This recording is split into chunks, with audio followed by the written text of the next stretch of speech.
Thanks everyone for taking the time to be with us today. I'm Scott Stauffer, co-founder and CEO of Scale Matters. With me is Tim Mann, our CRO. And this is the 11th in a series of webinars focusing on bridging the gap between finance and go-to-market. So hopefully you'll find it to be time well spent. We will be doing a recording of this, so if you can't get the whole thing, you can always go back and re-listen to it. Also, there will be some models that we walk through at a fairly high level. Not enough time to get to them in great detail, but happy to send them to you or walk through them with you separately after the fact, if that would be helpful. So before we get started, just a little bit about Scale Matters.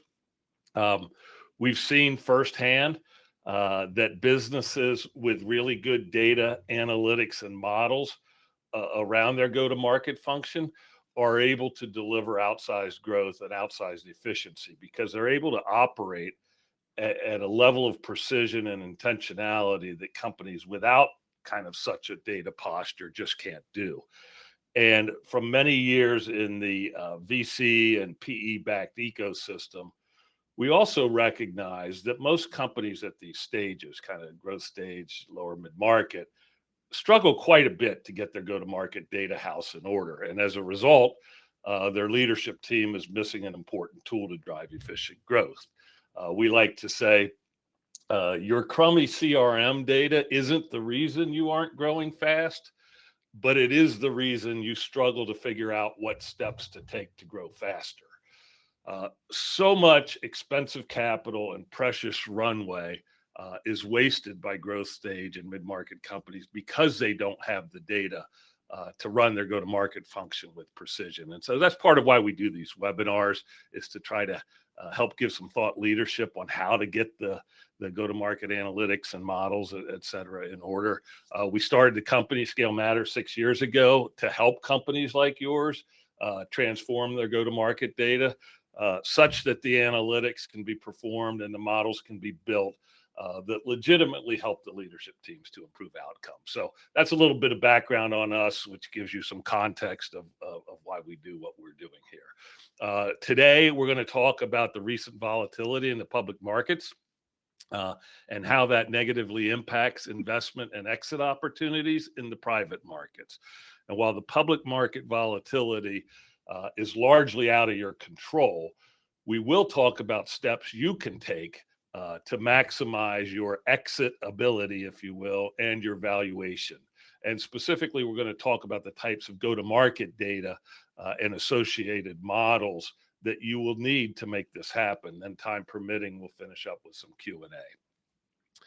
So we're clearly experiencing a period of volatility in the public markets, and it's forecasted to continue as evidenced by the VIX.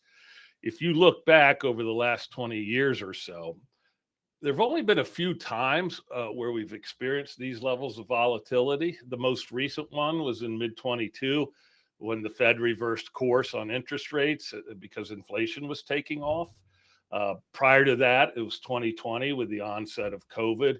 And you have to go back quite a bit of time to 2007, 2009 to see it again, which was all related to the Great Recession. This kind of volatility creates high risk aversion, what the financial pundits like to refer to as risk-off sentiment. And when risk-off prevails, getting an exit sure ain't easy. The exit bar is raised such that only the highest quality companies can attract buyers or attract investment. And even with that, valuations are certainly depressed relative to periods of risk-on sentiment. So you might be thinking that this stuff isn't stuff you can control, and you're right. But guess what? There is stuff that's within your control that can and absolutely will help to mitigate these impacts of risk-off sentiment. In other words, there are things you can do to make your company a high quality company relative to peers with similar financial performance. So what are those things? Well, valuation is driven primarily by expectations for future growth, but also by expectations for future capital efficiency. And against that kind of backdrop of growth and efficiency, valuation and exitability are both impacted by perceived execution risk. So, how can you help yourself out and maximize your exitability and your valuation? First, by providing solid models that are informed by data which justify the growth and the capital efficiency expectations that you've led investors to believe they should expect, right? But also by demonstrating a kind of a maturity of operations that's grounded in data that reduces perceived execution risk. We often kind of ask investors, kind of the investor class, how valuations are impacted by the maturity of a company's data and analytics posture. And the answers are pretty consistent. Mature data and analytics is often reflective of mature and highly professional operators in the C-suite. And that in itself is an indicator of risk, right? The less mature the leadership team, the less mature typically the data posture, and the greater the execution risk. In many times, this risk is perceived as great enough that the business isn't even investable. But even if it is investable, it would likely be at a 30 to 50% valuation haircut from the more mature organization with a very, mature data posture, et cetera. So, don't blame it on the markets. I mean, the markets aren't helping, right? The volatility, but you can't blame it solely on them if you haven't done your part to professionalize your operation. And that's what we're trying to help you with. So with that said, let's talk about what go-to-market data and models you need to achieve maximum exitability and valuation. So in your pitch deck, you've set some expectation for future growth. Now you need to back that up and give the prospective buyer confidence that it's achievable. How do you do that? One, by having a comprehensive growth model, which is based on historical actual performance with explicit call out on the underlying assumptions. For subscription businesses, the growth model must accommodate growth from new logos as well as growth from the existing base. This next slide gives you a visual depiction of the subscription growth model. Some of you who have been to previous webinars may have seen this before. So you have some starting ARR at the beginning of a period. You add to that the ARR that comes from any new logo bookings during the period. And those new logo bookings are the result of some new logo funnel process, right, that converts leads into paying customers. Then you consider the revenue dynamics from your existing customer base.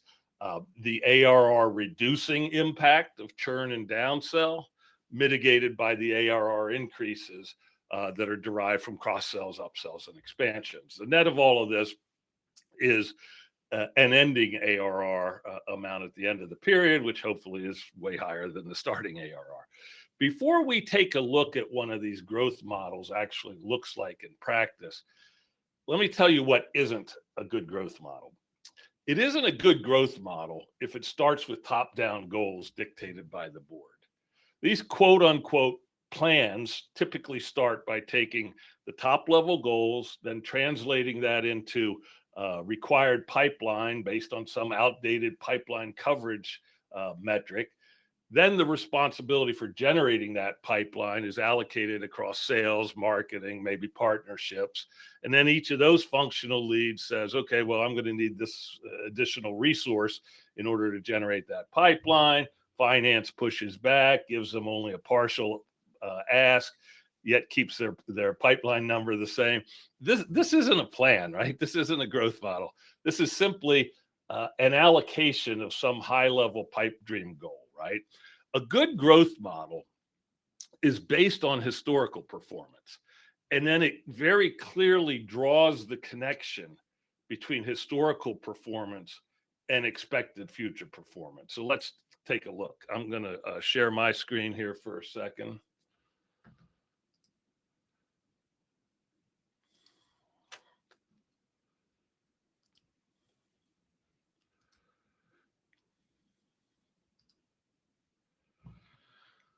Okay. Before your eyes glaze over and you say, what the heck am I doing on this webinar? I'm not going to go into this thing in gory detail. I want you to understand sort of the basic components of what these growth models are. And, for any of you guys that are interested, we're happy to share this with you. Just DM me on LinkedIn or email me, Scott@Scale Matters. We can send you this stuff.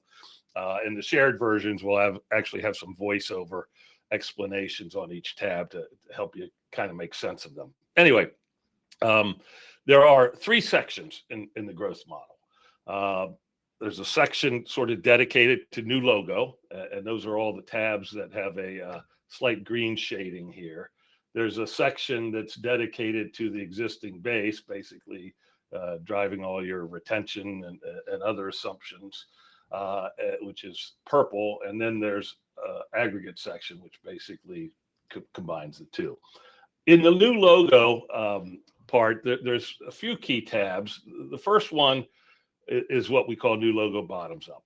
And remember, I said a good growth model is sort of grounded in historicals. So what we have here is we have funnel conversion data, historical funnel conversion data. We've got it going back 15 months from today and back for 15 months. And we have it broken down by each channel that we use to source prospects. So there's a paid search funnel. There's an organic funnel. There's an AE prospecting funnel. And this company had a partner referral funnel, although it wasn't really producing much. And then that all sums up into total new business funnel. Where this data comes from, it comes from your full funnel analytics if you have properly instrumented your environment. This is kind of the first place we see that most companies fall woefully short, is they just haven't done a good job at instrumenting in a way that you can kind of capture full conversion from lead all the way through deal. But so that's the first thing you have to be able to do. But once you do, it's fairly straightforward to draw that data, put that into the model for these funnels. Then what we do is we put some assumptions. So remember, I said a good growth model clearly creates that connection between past performance and expected future performance. And on this new logo assumptions tab, we're basically making a decision what we're going to use as the baseline, whether we're going to use kind of the last 3 months or the last 12 months average. And you can make your own decisions in terms of how you want to establish the baseline going forward. And then we get the baseline numbers for the next 3 months. And then we provide the ability to adjust those upwards or downwards in each successive quarter. And the important thing here is that you actually document the justification of why you're doing that, right? So again, you will generally try to have the forward-looking plan achieve those goals that the board set out. But this is where you actually see the levers you're pushing to get there, to basically adapt from historical levels of performance to the new desired levels of performance. So when we fill this stuff out, it automatically populates the forward-looking plan at a detailed funnel level. And then what we basically do is we do some sanity checking, right? So we look at trailing 12 months versus next 12 months curves for total ARR bookings, and then bookings by each channel. The same thing with deals, same thing with ASP. In this particular case, the thing that's interesting is they're actually projecting growth, but mostly by having a substantially higher average deal size than what they had over the course of the last 12 months. Anyway, if you think about it, why did I say you need a growth model? It's because you want to instill confidence on the part of the investors that your growth projections are actually achievable. And you do that by giving them this detail of how you're going to get there. So that's the new logo part. On the existing base part, What we basically do is we capture all the historical revenue, recognized revenue by customer, by month. We then, and then that gives us an overall retention number. So we end up with understanding logo retention, gross dollar retention, net dollar retention, and then we break that down further by the individual channels so we can understand, for customers that are going to be sourced by paid search, they've got slightly different retention characteristics. So we take those two pieces, basically the new logo and then the retention part, and use those to build a revenue plan, a go forward combined revenue plan of the existing business base and how that's going to evolve, and then layer on the new logo stuff. That's what a good growth model looks like. So let me turn it back to Tim.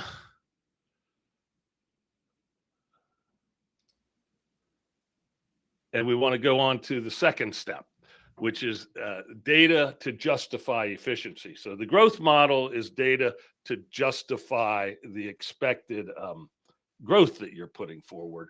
And then to justify the expectations around capital efficiency, there's another set of data. So when it comes to efficiency, there's all kinds of financial metrics that help form a narrative around that, such as EBIT, return on invested capital, revenue per employee, et cetera.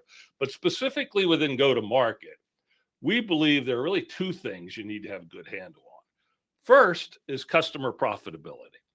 In other words, what is the contribution margin that each customer provides to fund G&A and R&D and then have some left for profitability, right? Are these customers even worth having?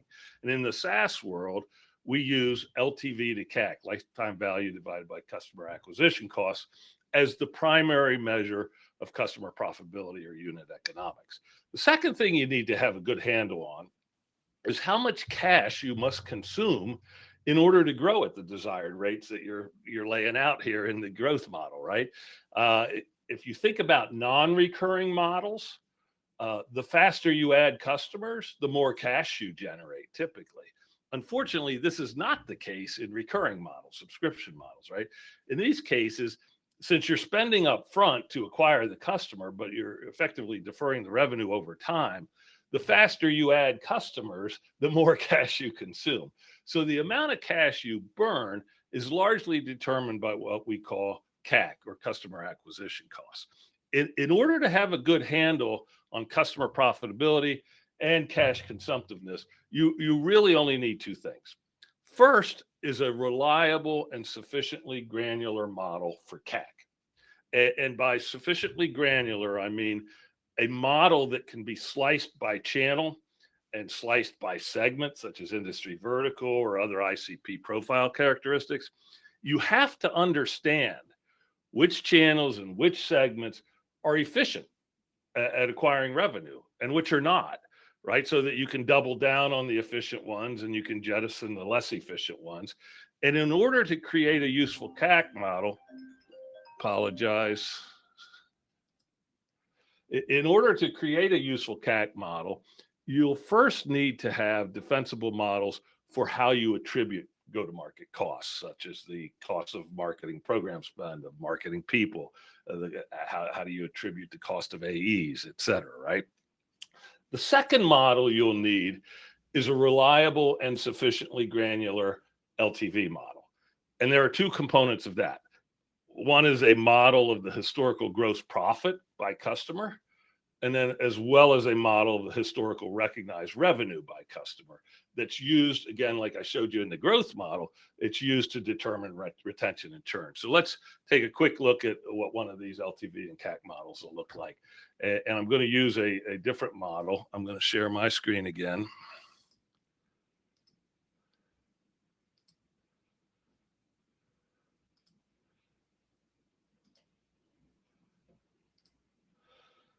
This model, it's actually, we use it to help customers determine ICP, but we do that by leveraging LTV and CAC. So rather than creating a whole new model, we just said, okay, we can show you the components here. And we'll start on the right-hand side which is the CAC. Again,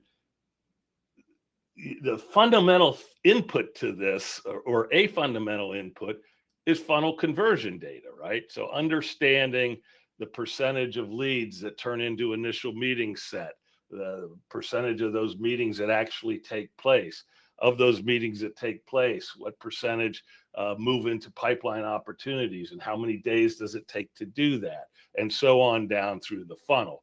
And so we capture in this model all of this funnel conversion data, which, we pull out. I mean, in our case, we pull it out of our software, which is grabbing it from the CRM and other tools. In most cases, people will have to pull this stuff manually, again, assuming they've instrumented their environments to begin with, so that it would actually produce this data. But so it starts with these funnel models. Then we start looking at cost attribution models. And the next tab here is a way of attributing sales cost, right, into each channel or each segment. And again, I'm not going to go through the details of how this is done. You'll be able to hear it on the voiceover. But you need these cost attribution models because you have to have a way to say, all right, well, how much of the salesperson's base salary and time are we going to allocate to any one deal, and that sort of thing. And you have to do the same thing for SDRs, et cetera. So there's this rep cost per deal tab.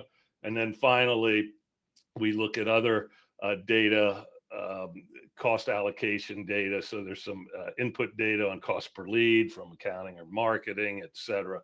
And what we end up basically with is a total cost of acquisition per deal and a total cost of acquisition per $1 of ARR, broken down by these segments. Obviously, big, medium, small, blue, green, red. This is all fake stuff, but it's a template, right? So this is how we have these CAC models built, and you need to have something similar, right? If you're looking for someone to buy you or invest in you, and all you can give them is this aggregate, our CAC is $1.62. That doesn't give comfort, right? You need to understand this down at a channel or segment level, because that gives them comfort that you can actually zero in on actions you can take to improve things. So that's CAC. On the retention side, again, very similar to what I showed before. We start with these revenue recognized on a monthly basis by customer, by cohort. Then we happen to have all this gross profit data. So again, lifetime value is not a revenue number. It's a gross profit number, right? So you have to understand if there are differences in profitability between different types of customers. So we would expect that you would have that data. Obviously, if you say our gross margins are 75% and just all of our customers are 75%, it's less precise. And so it's not really giving you, as operators, the level of precision tools you need to change things, right? So we go from average MRR by month to average gross profit, and then we are able to use the MRR per month, again, as I showed you before, to drive down to logo retention, gross dollar retention, and all that other stuff. So again, there's a model, happy to give it to you, but these are two models you must have, are these detailed CAC and detailed LTV models that are, sliceable, if you will, sliceable by channel, sliceable by segment. Okay, so third thing. So first thing you have to do is justify your expected growth. Second thing, justify your expected capital efficiency, which is why we just talked about those. Third thing is to mitigate risk, right? Mitigate perceived risk. And the way you're going to do that, and it's execution risk that we're talking about. Perceived execution risk is high when a buyer thinks the leadership team doesn't really have a good handle on the levers that make their business operate, right? And therefore are largely just winging it. And it goes back to the point I just said. If you just have some aggregate CAC number or aggregate gross margin number, and you don't have it sliceable by various profile characteristics or channel, you don't really then have a good handle on how your business works. And so that gives buyers and investors pause, right? Well, good news. The fact that you will now have a growth model and the CAC and LTV models that we've already discussed, those in and of themselves go a long way towards mitigating that perception that you don't really have a good handle on the dials you can turn, right? But there are actually two other things you should have in place as well to further reduce this perceived execution risk. First thing is evidence of a disciplined experimentation culture, and I'll get into that in more detail. And the second thing is evidence of a aligned go-to-market function around aligned data metrics, et cetera. So let's talk about experimentation. Um, I previously showed you a visualization of the SaaS growth model. Here it is again. Instead, this time it is overlaid with what we call the levers for driving efficient growth. All of the actions you can take, right, or levers you can push to accelerate growth and accelerate go-to-market efficiency can be bucketed into these 6 groups. And improving go-to-market performance is really nothing more than a continuous series of experiments that we all try, where each experiment would fall into one of these categories. High-performing companies manage these experiments with intentionality, always learning from each experiment. This helps them to quickly iterate, right, to a better place. Lower performing companies, basically throw spaghetti against the wall, hope that something sticks, and worst of all, they rarely learn why something sticks and something else doesn't, right? And as a result, it often feels like these businesses are on a hamster wheel, at least from a go-to-market performance perspective, and they end up constantly changing out go-to-market leadership, et cetera. So it's clear to see why investors would perceive one culture, right, the intentional, disciplined experimentation culture, as meaningfully less risky than kind of the winging it culture. And the reason is because they don't know what to expect once they get in and dig under the covers if the company itself doesn't have that information. So let's talk about anatomy of an experiment culture. What does it mean to have a disciplined experimentation culture? It means that all experiments have alignment and clarity around what the problem we are trying to solve is or what the opportunity we're trying to exploit. It means we have a defined hypothesis, right? Effectively, why are we doing this? What do we expect will happen as a result of this experiment? And we have clarity around how we're going to measure that impact in a way that's actually isolated from the effect of anything else we're doing at the same time, right? And we have alignment around success criteria as well as duration. Let me show you very quickly what this looks like in practice. I'm just going to leverage our software for a second. I think I am.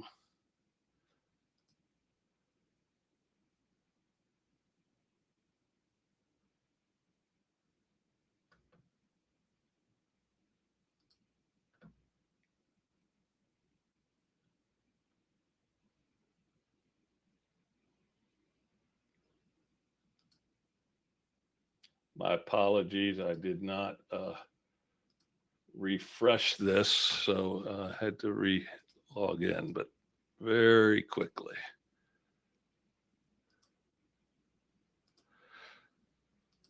Okay, what we're looking at here, a lot of our customers that are kind of more sophisticated users of our software use it to kind of run their experiments. And so they set up these experiment panels, which effectively define exactly what I just said, right? What problem are we trying to solve? What's the hypothesis? The most important part of this is how will we measure the impact, right? So they identify specific metrics that they know are indicative of the impact of this experiment, pass-fail criteria, et cetera. And then they track those metrics, right? They use a event log to say this is when the experiment began, and then they track these various metrics. You don't have to use this software to do this, but you have to do this, right? This is what it means to be disciplined in terms of running experiments, so that everyone that is an interested constituent can actually see what's going on, and you don't end up with sort of this ambiguity of the various things you're trying to do, and lack of clarity about which ones are actually working and having the desired impact and which ones aren't. So that's experimentation culture. Let's a couple more slides. We said you should have evidence of an aligned culture. So beyond the relative maturity of the leadership team, one of the most significant risks to execution is lack of alignment, right, between the go-to-market functions. Marketing's focused on generating leads or pipeline. Sales is focused on closing deals. CS is focused on retaining existing customers.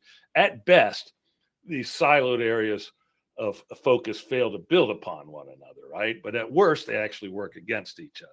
And this is fairly straightforward to fix. One, it requires a relentless prioritization of the three primary metrics that drive company value, right? Which is top line growth, go to market efficiency, and overall profitability. Now, to achieve this sort of relentless prioritization, these metrics must be front and center at all regular operational meetings of the leadership team. And those meetings should focus on identifying the levers that can most likely positively impact those metrics, and then designing intentional experiments to do just that. But that may not be enough. And this is always sort of a third rail issue.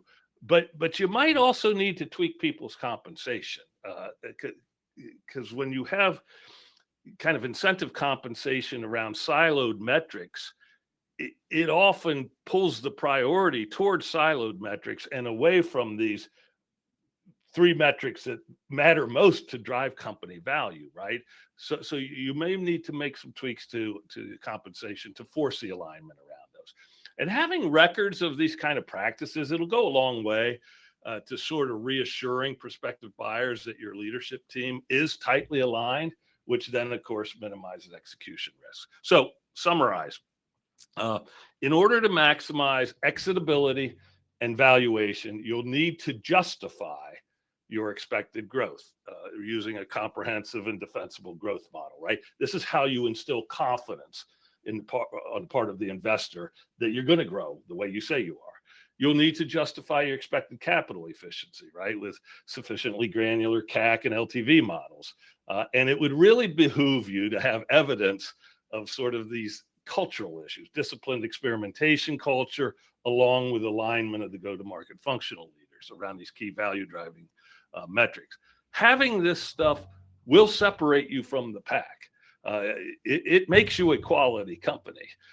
Not having it will relegate you to the masses of modest quality companies that buyers view as too risky, certainly in these highly volatile times. But the good news, again, is this is all within your control.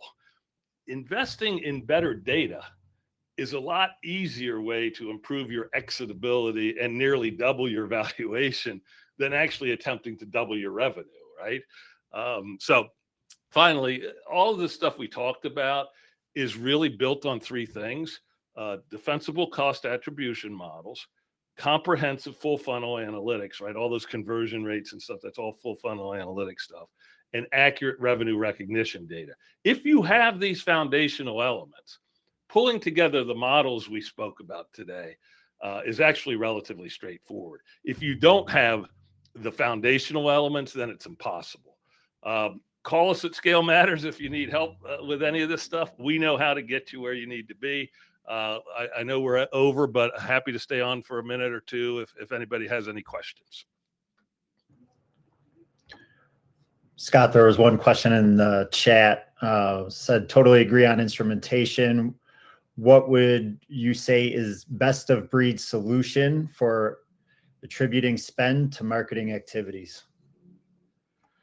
Well, the program spend is generally pretty easy, right? Because it tends to be bucket like paid search or paid LinkedIn or that sort of thing.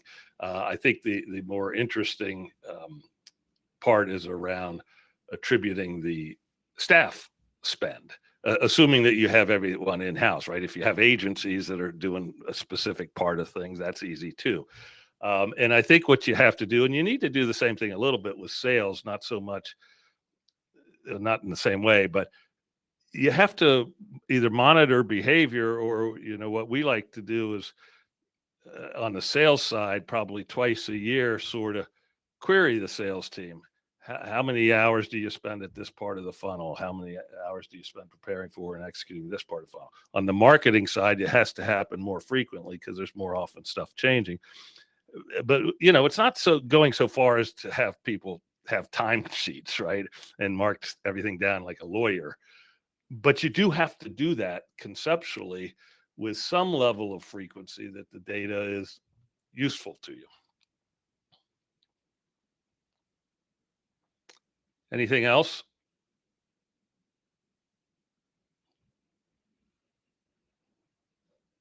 Looks like there's some other things on chat. Tim, are you there? Yep. Yeah. It was just in response to your comment, Scott. So Okay. I don't think there's anything else to add there.